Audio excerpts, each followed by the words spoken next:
नमस्कार दोस्तों, चलिए सुनते हैं एक पौराणिक कथा। क्यों माँ सीता को अलग होना पड़ा था प्रभु श्री राम से, जाने क्या है सच्चाई। सीता और राम की पौराणिक कथा अनुसार एक बार बाल्यावस्था में माता सीता अपनी सहेलियों के साथ जनक राजा के महल के बगीचे में मनोरंजन के लिए गई थी। अपनी सहेलियों के साथ बगीचे में खेल रही थी। वहीं बगीचे में एक वृक्ष पर तोता का एक जोड़ा बैठा था, जिस पर माता सीता की नजर गई।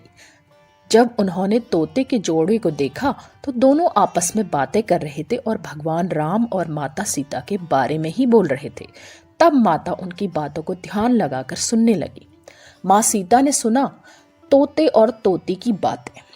एक ने कहा कि अयोध्या के राजकुमार काफी सुंदर और प्रतापी राजा होंगे, जिनका नाम श्री राम है, और सीता जी का विवाह उनसे ही होगा। तोते ने भी कहा कि कई हजार वर्षों तक प्रभु श्री राम इस धरती पर राज करेंगे। सीता और राम दोनों एक दूसरे के जीवन साथी बनकर इस धरती पर सुखपूर्वक जीवन बिताएंगे। माता सीता दोनों पक्षों की बातें ध्यान से सुनने लगी। तोते के मुंह से अपने भावी पति का नाम सुनकर माता सीता को आश्चर्य हुआ। उन्हें अपने भावी जीवन के बारे में अधिक जानने की इच्छा हुई, इसलिए उन्होंने अपनी सखियों से बोलकर दोनों तोते को पकड़वा लिया। पक्षियों को पकड़ने के बाद सीता ने उन्हें प्यार से सहलाते हुए कहा, मुझसे डरो मत, मुझसे डरने की जरूरत नहीं। तुम अच्छी बातें करते हो, मुझे तुम्हारी बातें अच्छी लगती हैं, इसलिए कुछ और भी बातें करना चाहती हूँ। अब यह बता दो कि भविष्य के बारे में इतना सारा ज्ञान तुम्हें कहाँ से प्राप्त हुआ। जब माता सीता ने ऐसा कहा तो दोनों का डर समाप्त हो गया। तब पक्षियों ने बताया कि वाल्मीकि नाम के एक महर्षि हैं और हम उन्हीं के आश्रम में रहते हैं। वहाँ प्रतिदिन प्रभु राम और सीता माता के जीवन के बारे में सुनाया जाता है। ये सारी बातें हम मन लगाकर सुनते हैं और इसलिए दोनों के बारे में हमको सब कुछ याद हो गया। सीता जी ने तोते से कई सवाल पूछे। सीता जी सवाल पूछती रही और दोनों पक्षी जवाब देते रहे। फिर सीता माता ने पक्षियों से कहा, जिस जनक पुत्री सीता की तुम बात कर रहे हो वह मैं ही हूँ। तो तोतों को समझ में आया कि वे जिससे बात कर रहे हैं वो स्वयं सीता जी हैं।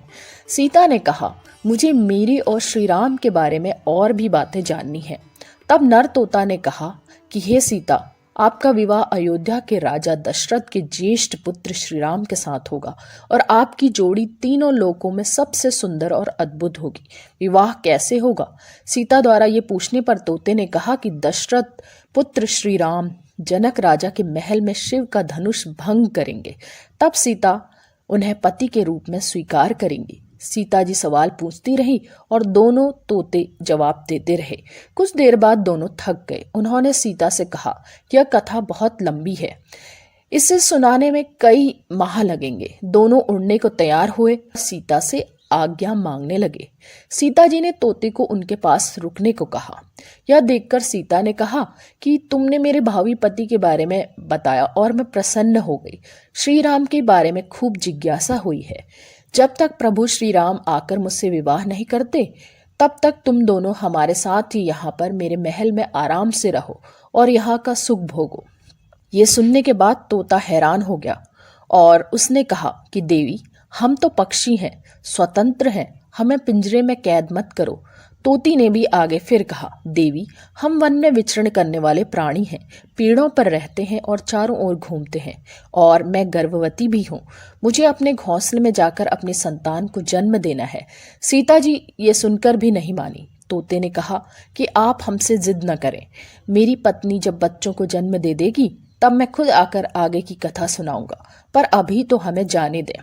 तोता ने वापस जाने की गुहार लगाई। सीता ने फिर कहा कि अगर ऐसा है तो तुम अकेले चले जाओ और तुम्हारी पत्नी को मैं यहीं रखना चाहती हूँ, मैं इसको कोई भी कष्ट नहीं होने दूंगी। तोता अपनी पत्नी से बहुत प्रेम करता था। पत्नी को छोड़कर वह अकेला जाने को तैयार न हो सका। जब तोते को लगा अब सीता के चंगुल से उन दोनों को मुक्ति नहीं मिल सकती, तो विलाप में कहने लगा, ऋषि मुनियों ने सत्य ही कहा है, हमें मौन रहना चाहिए। यदि हम ये सब न सुनाते तो बंधन में न होते। नर तोता ने फिर से कहा, मेरी पत्नी गर्भवती है, इसलिए ऐसे समय पर उसको जाने की आज्ञा दे। हम दोनों को एक दूसरे से अलग होना बहुत ही कठिन होगा। ये वियोग हम नहीं सह सकते। इसलिए आप मेरी पत्नी को इस वक्त जाने दें।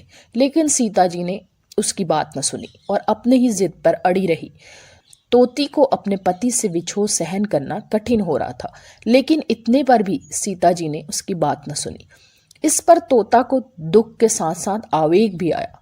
तब आखिर में तोती ने सीता को कहा, आप कृपा करके मुझे मेरे पति से अलग मत करें, नहीं तो मैं आपको श्राप दूंगी। तोते ने श्राप दे दिया। सीता ने इस बात को नजरअंदाज किया और हंसने लगी। उन्होंने कहा कि अगर श्राप देना है तो दो, भला एक राजकुमारी को पक्षी के श्राप से क्या होगा। इतने में तोती ने श्राप दे दिया, जिस तरह तुम मेरे गर्भावस्था में मेरे पति से मुझको अलग करने जा रही हो, उसी तरह तुम भी जब गर्भवती रहोगी तो तुम्हें पति वियोग सहना पड़ेगा। इतना कहकर ही मादा तोता ने अपने प्राण त्याग दिए। अपनी पत्नी को मरता देख तोता को क्रोध आया और बोला, मेरी पत्नी के इस वचन को सत्य करने के लिए मैं अगले जन्म में श्री राम के नगर में ही जन्म लूंगा और अपनी पत्नी का दिया हुआ श्राप को साकार करने का जरिया बनूंगा। पौराणिक कथा के अनुसार यह बताया जाता है कि अगले जन्म में तोता वही धोबी बनकर आया था। उसने माता सीता के चरित्र पर लांछन लगाया, जिसके बाद भगवान श्री राम ने सीता का गर्भावस्था के दौरान त्याग कर दिया था।